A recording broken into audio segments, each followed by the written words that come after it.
Today we have it's not a baby shower. What you say you gonna call it? A gathering, a get together. Yeah, it's a baby shower, but we're just gonna say a get together. At some point we're gonna taste our crumble cookies because that's what Isaac was just sitting there about. And these cookies huge. They are some big cookies. Like Mondo, what was it? Mondo Burger on Good Burger? Was it Mondo Burger? Mondo cookies. But before we get into all that, we wanted to share our why for our vlog. Like not why, but like what our vlog is about, right? Yeah, that's the why. I would say that's the why.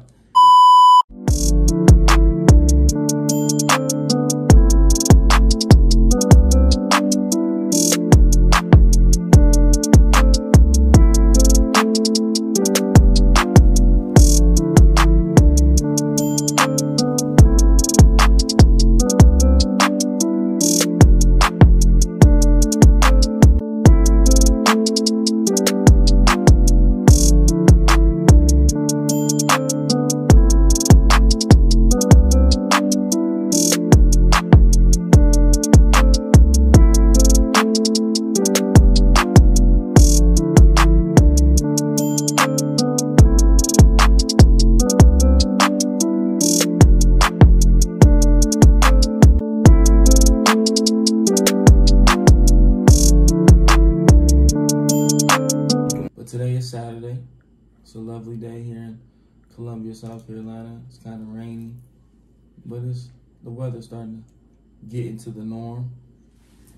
Yeah, so the why behind why we even began this, this vlogging journey. Yeah, like this journey of doing something that I would say is neither one of us, either one of our, I would say, like, norms, desires, honestly. Right. Like, to be in a camera, especially, that's why I honestly, we probably don't put as much content out, and when we do, you don't see as much as you would probably see on the regular because it's really not us. So we could do something, we could have a whole day of doing something and don't pull out our phone. And we don't realize until we in the bed like, dang. Yeah, or just at some point, when Simona wants to get when she wants to get to editing videos, she'd be like, "Can you send me some content?" And I'll be like, "Oh yeah, I don't have any."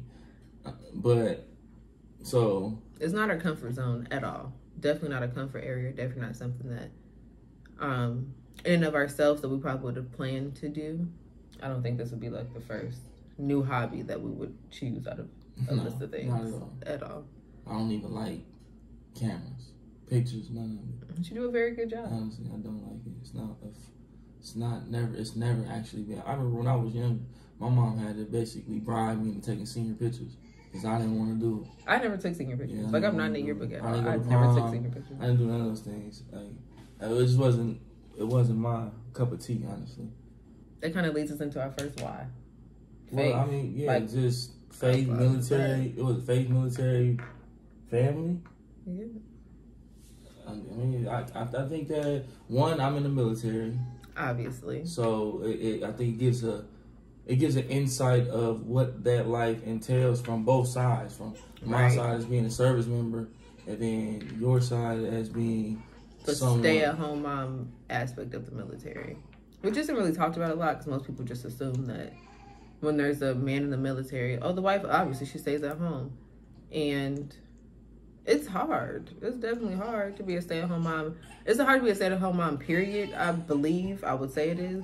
But then it's extra hard. It adds another layer of difficulty when somebody's in the military. But I think that I wouldn't even limit yourself to just stay at home because it still would be hard working. It's hard being the spouse of a service member and you're not in the service.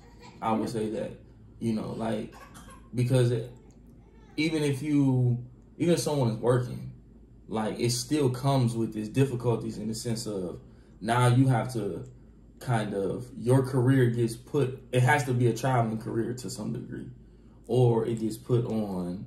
Which leads to most moms having to stay at home most of the time.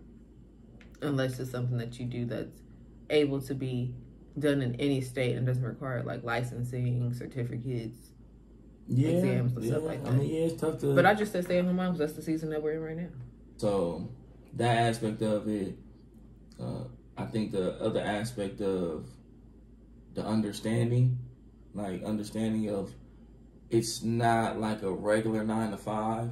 So you know for a fact your spouse is working from point A to point B. They're guaranteed weekends, or they might work one weekend. Like it's not like that.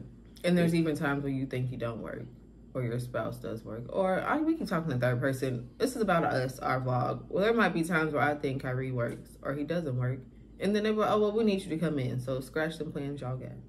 Or well, you gonna be off this weekend, so this person, that person switch, flip the schedule, whatever that look like, and now you off. So it's really like you can't plan until you in it. You have to be adaptable. You have to be. And that's hard for me. If you know me, that's hard for me to be very adaptable. Yeah, you have to be adaptable.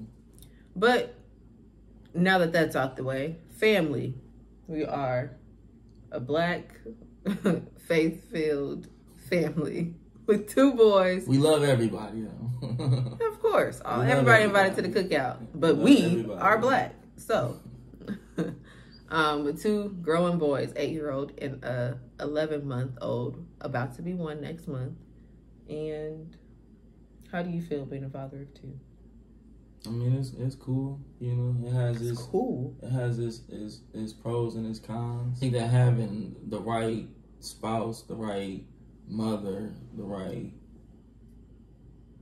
team member makes it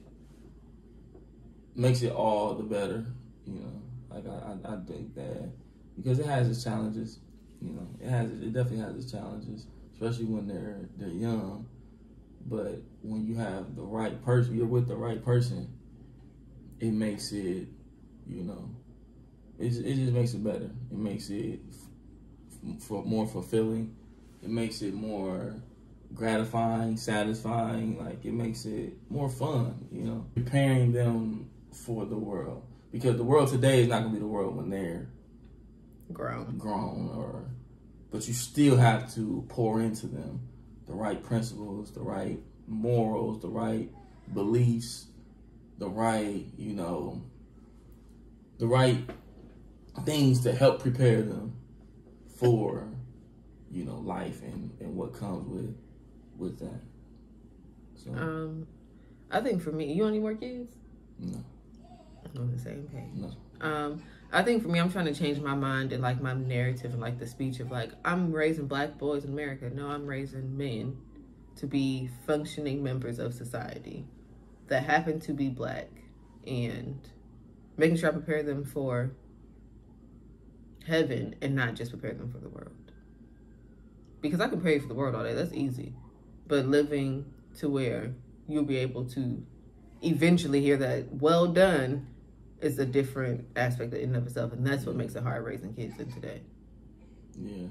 Because I could easily prepare you for the world, but prepare you for the life that we are supposed to live is that's what makes it hard. The best way I think to do that is to teach them or grow their love for the Bible. Right. Grow their love for the Bible. I think that because the Bible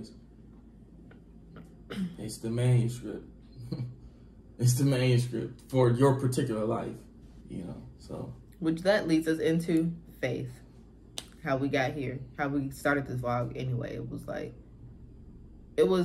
mean, I don't know if we could say if it was God told us to do it, or if it was just like, we just following instructions of like, it could be God, or we just felt like it's something we're supposed to do, but seeing like the fruits of what we've done thus far, you can't tell me it's not God. Because, I mean, the Bible does say judge them by their fruit.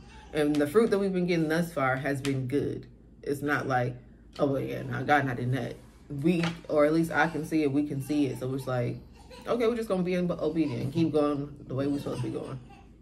I can't put a stamp on, well, God told me this in a dream. I can't tell you that, but I can tell you we're following instructions. So, for me, it was more or less, I wanted my wife to have something that made her feel needed, made her feel to satisfy her days, or she's just not at home feeling like, oh, I'm just at home, I'm supposed to be a mom.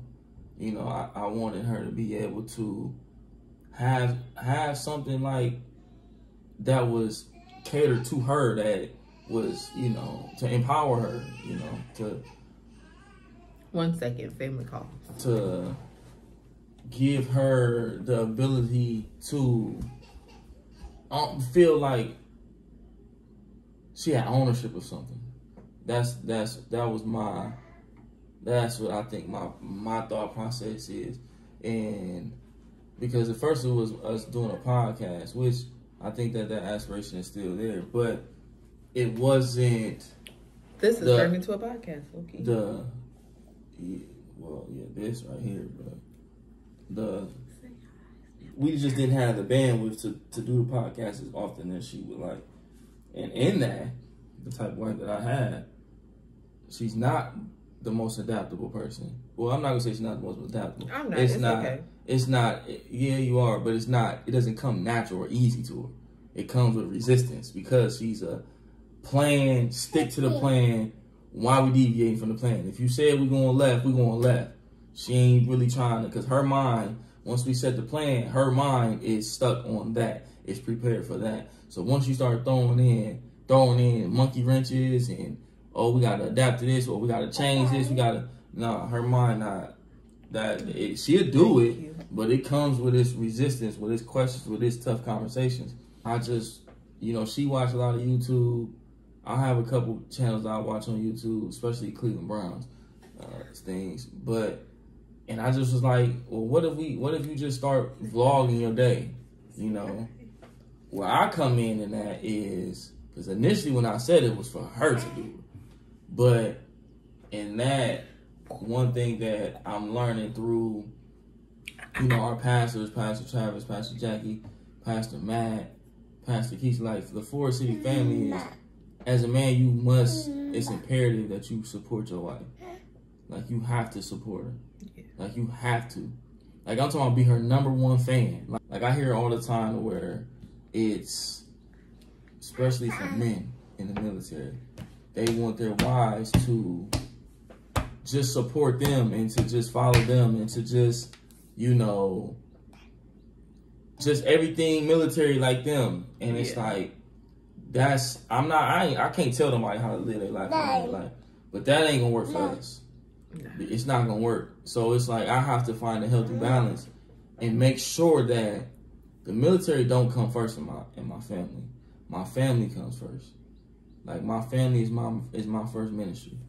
So with that means that I have to make sure I'm 1,000% supportive and on board with whatever my wife is trying to do. Me doing that, me honoring God in that way by supporting the woman He blessed me with, 1,000% naturally is going to come from her to be adaptive.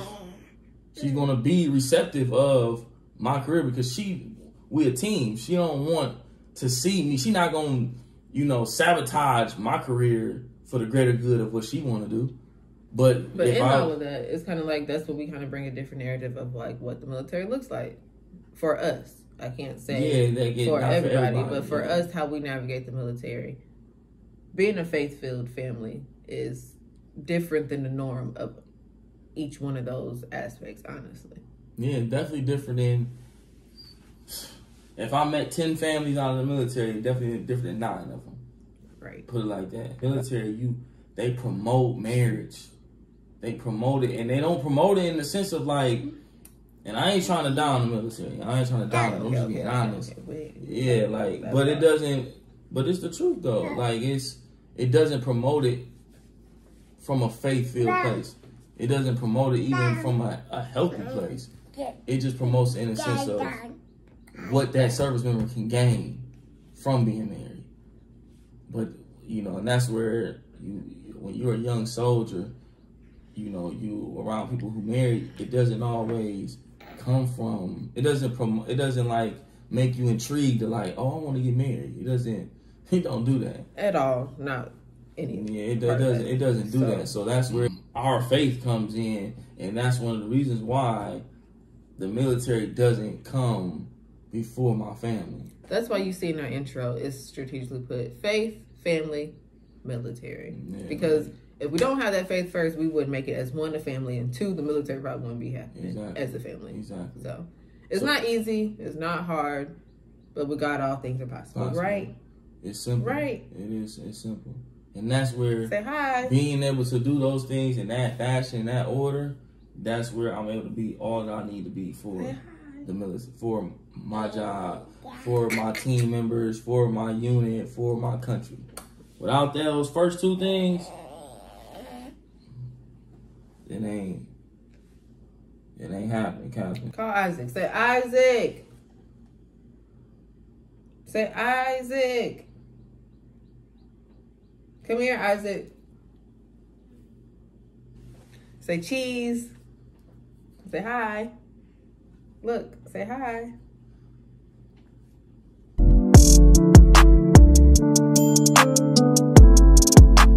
Look, say hi. Isaiah.